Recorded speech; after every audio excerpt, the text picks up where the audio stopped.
Alright, so let's go ahead and talk about Mago. This game comes out June 21st, 2022 for watching on the YouTube. Hey, what's up? We're live streaming this review on Twitch, link down below. Come on by, that's where all the footage you're seeing is from. So let's talk about what this game is and is it going to be worth your time and money. Mago is a 2D platformer and developed by Dream Potion Games and published by Hype Train Digital. I want to thank them for the review copy. However, all thoughts will be my own. And correct me if I'm wrong if you guys know, but I believe this game was created or at least published by a YouTuber, and there's a lot of references to, I think, their friends or something in the town. So in this game, you play as, I believe you are Mago. I don't know if that's the name of the character, but basically there is a sort of extraterrestrial, like, powerful being who wants to make a really good burger. He opens his book, he sees all the ingredients, and one of them for some reason is a little princess, and he's trying to steal your girlfriend princess. The whole goal of the game is to go get her by going through all the lands corrupted and blah blah blah, defeat the bosses, etc. That's the story. The big portion of this game is the gameplay. How does it work? Is it simple? Is it complicated? Is it difficult? Etc. So in this game, you pretty much have two buttons besides your walking and your ducking. You have jump and you have attack.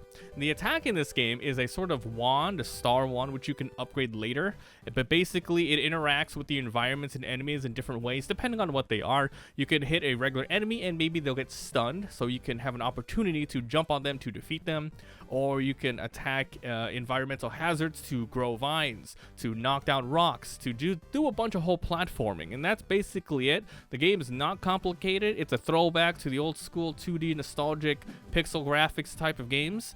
But what makes Mago really good is just the quality of the animations, the graphics, and just exactly, how much types of gameplay mechanics they actually put into these types of games. So you might think it's just run, jump, run, jump, run, jump. It is that, but they have a lot of different mechanics, such as, time platforms. You have boss battles that just have a lot of weird mechanics that to be honest, some people might not like how it's a lot of trial and error for some of these bosses. It's not simple right off the bat, like, oh, I have to wait 30 seconds until this boss throws out a tornado and then I can throw it back by hitting him with my spell, and then you're able to jump on their head. Basically, it all boils down to jumping on enemies' heads, even the bosses. Alright, so another thing that this game has is there's a really, really good soundtrack. I do have to say that. Let's see, a lot of collectibles. Yes, in this game, there's a lot of collectibles. You have currency, which is the blue orbs.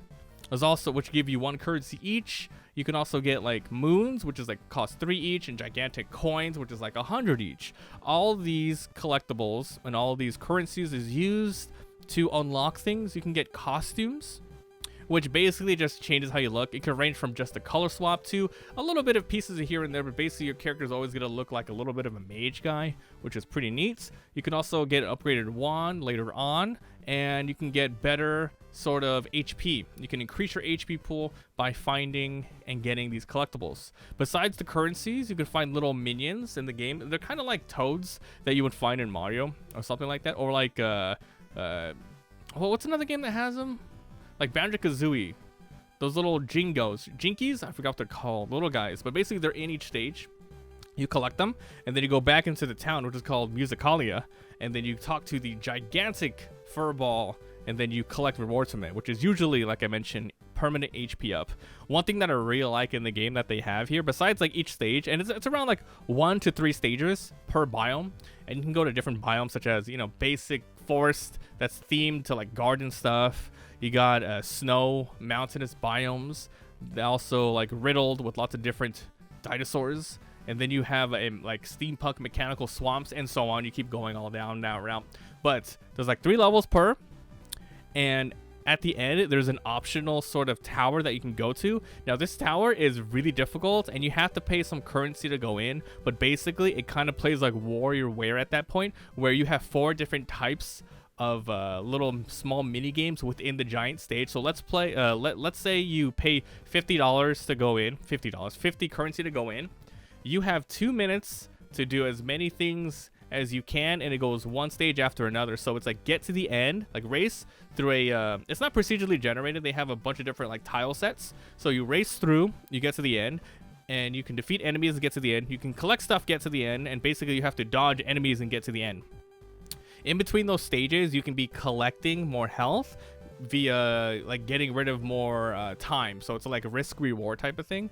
But you can also grab a lot of time bonuses throughout, so it's like a lot of push your luck type of deal. But once you get to the end, you can spin a wheel and then you get a reward. This can be lots of money, it can be extra currency, it can be unlocked costumes, etc. And after you finish that wheel, you could redo the stage over again. And it's sometimes random, like there might be like some stages you haven't seen before, but it's really interesting because it uses up all the mechanics, all the different sorts of platforming and fighting that you did during that whole biome. So, you know, if later on, if you learn a new biome, and you see there's like avalanches falling down in that specific stage, then at the end of that biome, you know, you're gonna have sort of that stuff going on there. So one more quick thing, Musicalia. This is where you're gonna be going through the shops and stuff. There's a lot of references here, I believe, to just maybe backers or friends of the YouTuber who had created this thing, and you can definitely tell, because it just doesn't look like regular NPCs. There are so many different proportions, and they kind of just look like avatars. It's pretty funny. So, overall, Mago is a good game. I did I did play the prologue, which was called Mago and the Villainous Burger, which had, you know, it was the same. It's the same gameplay, but it had some different levels and a different endgame boss. So I basically played a lot of Mago, and I have to say, it's a good game. You should definitely check it out. It's easy at some parts, but it can get a little annoying if you're trying to go for 100%, because there's a lot of secret full walls that you have to keep like hitting to unlock. So you have to hit all the walls if you want to find everything. And even worse, maybe sometimes there's a pit that looks like you're gonna die if you fall, but if you go down, there's more secrets to unlock. So it's like that sort of game. Like, you gotta try a little bit of everything. Trial and error on that. Trial and error on bosses, which could throw some people off. Well, like I said, it's a little simple, but it gets harder. It gets really hard. But yeah, that's Mago.